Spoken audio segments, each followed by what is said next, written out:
In 2023, I launched my first online digital and branding agency, and also in that same 2023, that was the year that I resumed into the university. And the question came from everyone: how are you going to balance your academics with this new business that you have?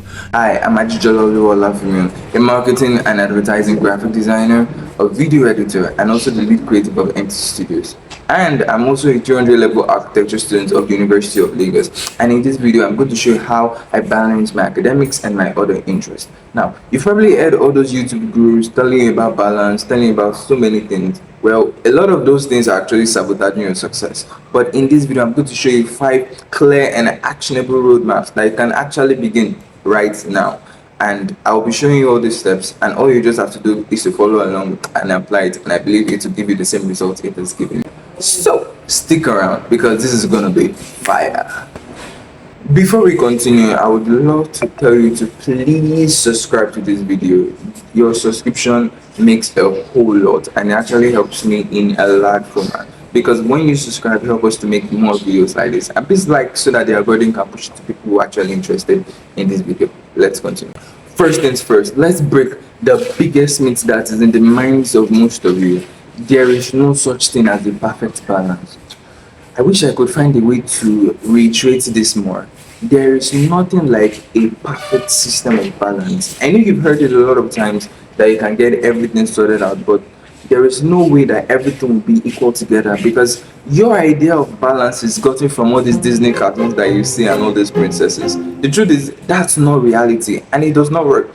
For example, I'm a designer, and in design there's something we call principles of design. The most important principle is called balance. All right, and under balance there are 2 types of balance. You have the symmetrical balance and the asymmetrical balance. Now in the symmetrical balance, it's such a balance such as when you see a design, it's such a way that the left side of the design is equal to the right side of the design. You can see this in buildings, you can see this in graphic designs, that is, what is on the left is equal to what is on the right.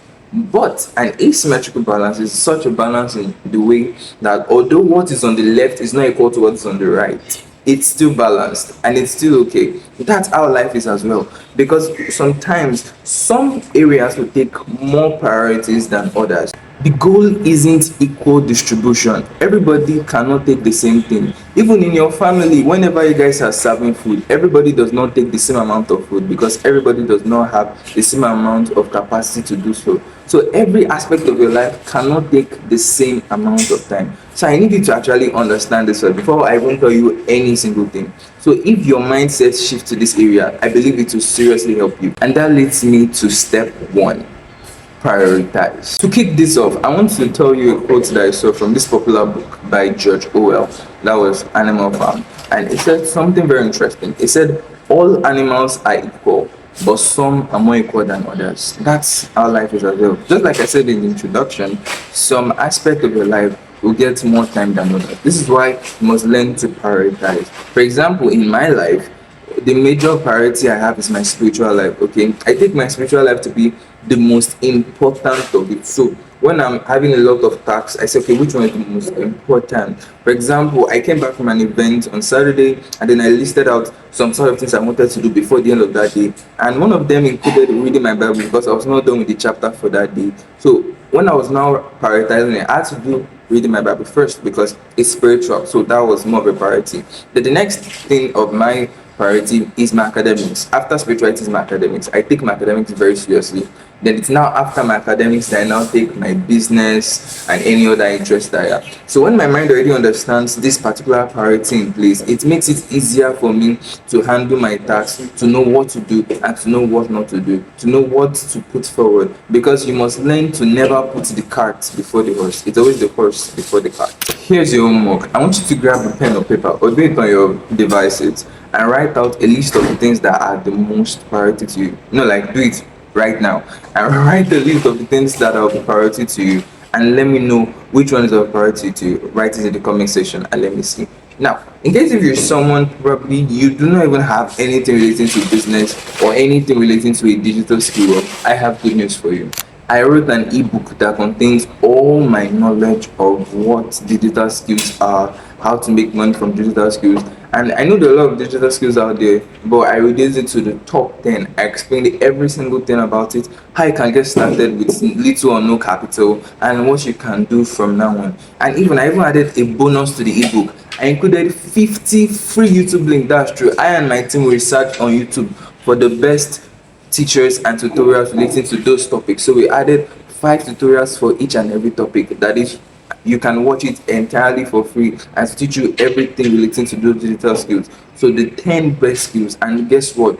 Now during this time, you can get it at a very huge discount. All you just have to do is to click the link in the captions and it will take you directly to it. But remember, quickly click it because this discount will not last forever. Click it before it ends. Now, let's go to step 2. Learn to say no. This is a very important aspect because as you get a variety of interests, many things want to capture your attention, but you must learn to actually say no. It's a very important skill that everybody should learn. This is why you need to know the 18 hours matrix. This matrix divides your work into a quadrant and it contains of what is important and what is urgent. So let's talk about it. The first one is what is important and what is urgent. This talks about maybe your exam is tomorrow or you have an assignment to submit today. It's something that is very important and it's very urgent. So all those things, you do it right now. That's something you must do now. Something that is very important and it's very urgent and needs to be done exactly now. Then you have another one that probably is important but it's not urgent. For example, maybe it involves planning about your business, or maybe writing down how much you spend during the day, or even sleeping. All these type of things, they are very important but they are not urgent. They don't need to be done now. So all these type of things, you schedule it for another time. Note, I didn't say procrastinate, I meant schedule. That is, you tell yourself, oh, I will do it at this particular time, please indicate it. It actually helps me. I tell myself, oh, I want to do this, but it's not important. It's not that urgent rather, so I'll do it another time. Then the third one is when something is not important but is urgent. For example, maybe you want to reply to some WhatsApp messages or some emails just to check your email newsletter. It's in this particular aspect you learn to delegate. For example, I remember I held a graphic design class, but also the students, we had a WhatsApp group for each of them, but the student needed to be spoken to, they need to hear from us. So I just told one of my very good friends to please help me be the community manager and to just talk to them. So it was something that was not important, but it was urgent to be done. So therefore, I delegated the task to him so I could focus on other important things. And that's what you need to do. Learn to delegate. For example, I needed to eat, but it was not that important for dinner. So whilst I saw my friend that was going out to go and buy something at the shop, I told him, oh, please, can you help me buy this? I will transfer the money to you. What did I do? I delegated the task, because it was not important but it was urgent. Then the fourth one is something that is not important and it is not urgent. Please delete this from your life. Something that is not important, not urgent. For example, scrolling on social media or some other activities that will bring absolutely no value to your life. Please learn to delete them. Do not do them at all. You must think of your time like money. In fact, time is money and you must take it very seriously. For example, me personally, everybody who knows me knows I'm a die-hard Liverpool fan. I love football so much. But over the years, I got more responsibility, so I could not always have time to be watching live matches. So because of that, I had to reduce the time I spend watching matches. So today, I mostly watch highlights. For example, highlight of the Premier League or highlight of the Champions League. I don't really have time to actually sit in front of my laptop and watch it for 90 minutes. Why? So I could try to save more time. So I have to say no to that. In fact, it involves not necessarily being rude, but being respectful. Tell people no. Someone one time reached out to me if I was interested in a volunteer role related to being a design head for a particular team. As much as I really wanted to do it, I knew I would not be able to give my all and I need to take a large percentage of my time. So I had to humbly tell the person no, that unfortunately I'm not interested. Also, even in leadership positions, like currently I have a lot of leadership positions. I am the lead creative of MTC Studios. I'm also the assistant general secretary for my faculty. I'm also the assistant publicity head for the publicity team in my fellowship and a lot of other positions. So someone now brought a leadership position to me that he wanted me to do. Looked at it and I humbly said no. Learn to say no to some things. It's good, but it's not right. There's a difference between something that is good and right. Remember, the opposite of right is not wrong, it's good. So look at it within the 18 hours matrix. Is it important and is it urgent, and make your decision. Step 3, organize. Now we've understood about setting priorities and learning to say no. This is the place where we become more tactical. You must learn to organize your work. Since you've given a set of priorities, you must be able to organize which one is meant to be done and which one is not meant to be done. This is not just about making a list or whatsoever. I mean, making a to-do list is very, very important. But in this particular case, you must be able to strategically map out what needs to be done. For example, I heard a very popular person online. They asked him that how come you're involved in so many things, because he's into quite a lot of things with various people. So they said, how do you actually balance this? How do you find time to do all this? He said, imagine if you're going on a trip and you want to pack your load inside your bag. All of you want to pack your clothes, but because you're in a rush, you start packing all of them at the same time, and everything becomes so rough, and every of your clothes cannot fit into your traveling bag. But you decide to calm down, step a bit back further, and then you take all your clothes, fold them appropriately, and put them inside the traveling bag. Imagine the results you get. Life and time are exactly like that. The issue is not always that you lack time. The issue is always that you lack proper organization. I also have a role model that I follow. He's an alumni of my school. He gave this very important idea that I feel will help you. That's what I use as well in balancing my time. So, for example, we treat our work like a 9 to 5 job. That is from 9 a.m. to 5 p.m. That's when we work on academics. And we're very strict with it actually. So in the morning, let's say from 5 a.m. when we wake up to 9, we can do anything business related, sending message. Okay, I'm writing what social media post I'll put today. I'm sending cold DMs to clients. That's what I do from 5 a.m. to 9. But the moment it is 9 a.m., bam, I'm just involved in academics. Is it that I'm working on SketchUp, Revit, or I'm in my class in a lecture, I'm in the library from 9 a.m. to 5 p.m. academics only. Most time my phone can even be on D&D because I don't want to be distracted. That's 8 hours of complete focus. Then the moment it's 5 p.m., I know that I cannot be involved in business related things. I need to respond to a chat. I need to send this person a code DM. But from 9 a.m. to 5 p.m., non-business activities. And then from 5 p.m. to the other line here, non-academic activities, except when necessary. Probably there's a huge deadline and I'm not doing my work. So that's how I actually work it out. And that's something you can do as well by being intentional and telling yourself that it's from this time to this time that I'm going to get work. Let me say something about sleep. This is why you must take sleep very seriously. Understand that sleep is not necessarily a luxury. It's actually very important. And the issue that I see most of my mates or most young people like me do is that they try to sabotage sleep. Bro, sleep is not a choice. Sleep is a necessity. You must learn to see sleep as something that will help you. I remember I heard that sleep is something that is like the way you charge your phone. You know how charging your phone involves? That's how sleep is. I remember with my phone one time it has switched off already. So I tried to switch it on back. But the moment I try to switch it on back, it's worked for a while and then it off again. That's how some of you are. You don't sleep well at night. You'll be working, you'll be doing some unnecessary things at 2 a.m. in the morning. Then once it's time for class during the day, you'll be sleeping, dozing off, therefore you lose on both sides. So learn to actually sleep. Rich people have a time for sleep and have a time for waking up. I even have a friend who does that. He sleeps at a particular time and he wakes up at a particular time. And I believe it will help you as well. I'm not a motivational speaker, but I'm just telling you this from my experience. Number 4 is buy back your time. You need to learn to buy back your time. Now, there are 24 hours in a day. Everybody has the same amount of time every day. But we do not get the same results because something that the top people do is they find a way to leverage resources in order to get more amount of time. For example, here's something I do. Currently, my department is a bit distant to my faculty, to my major faculty, where we have some of our classes. So imagine if I want to have a class there currently, I will have to walk for about 20 to 30 minutes just to get to that place. So what I would rather do is I rather stay back and spend those 20 minutes, the first 20 minutes, working on something very important. Then spend the remaining 10 minutes probably boarding a cab or boarding an electric bus to that particular place because it helps me to save time. Therefore, you must look at ways to actually save time. That's what people do. They rather spend more money to save time. while poor people rather spend more time to save money. Oh yeah, another hack is actually time stacking. You must learn to stack up some things.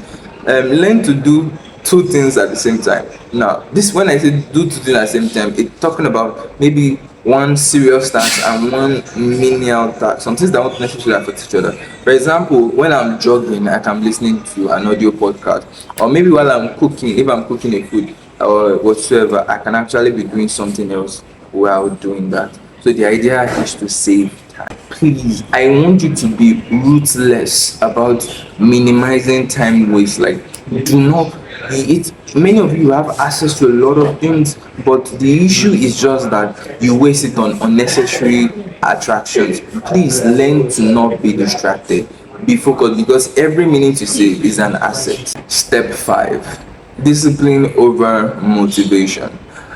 You've got the plans, you've set the boundaries, you've understood all these things, but all these strategies you've been given would not work out if you are not disciplined. Discipline is the major task, is the main important thing.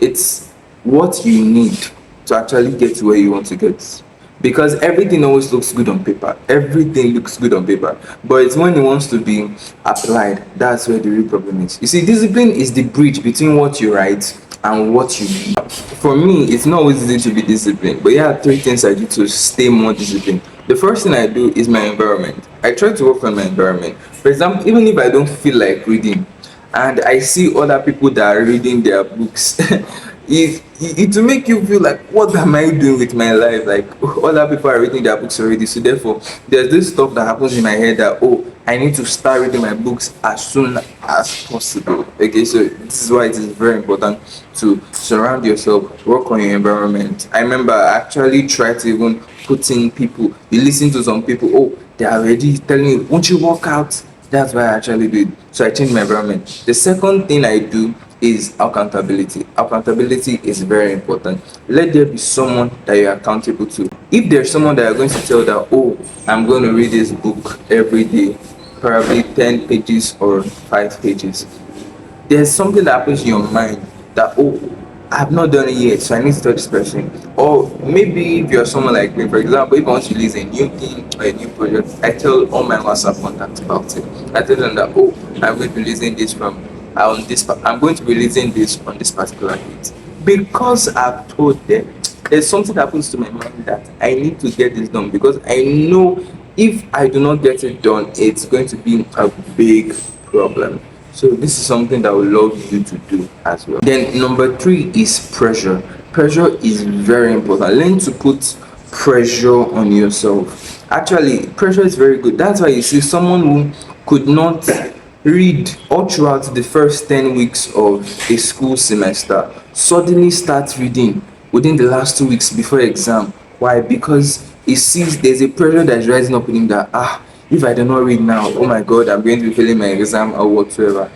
But what the smart people do is they put pressure on themselves from the beginning. So learn to put pressure on yourself now. This is why it's very important to put systems in place that will help you get the best results. Now, these are the 5 steps, but since you waited till the end, I'm going to give you a secret hack. All right, and this is very important. You must learn to audit. What do I mean by audit? You must learn to actually track your progress. What are your analytics? It's very important. I'm telling you, I've worked with, I'm a graphic designer, so I've worked with various brands, various organizations, and various companies. And something they do is they don't take data with levity. They take it very seriously. They look at their data. Okay, what is the result that we have gotten? How have we gotten better? What did we do this year? For example, we are about to enter into new year, so all of them are tracking their progress that was done from January till now, and they're looking, what have we done? What could we have done better? That is what they've been doing, and that's what I would love if you can do as well. Always track your progress at the end of the week. What have I done? What could I have done better? Because balance is not going to be easy.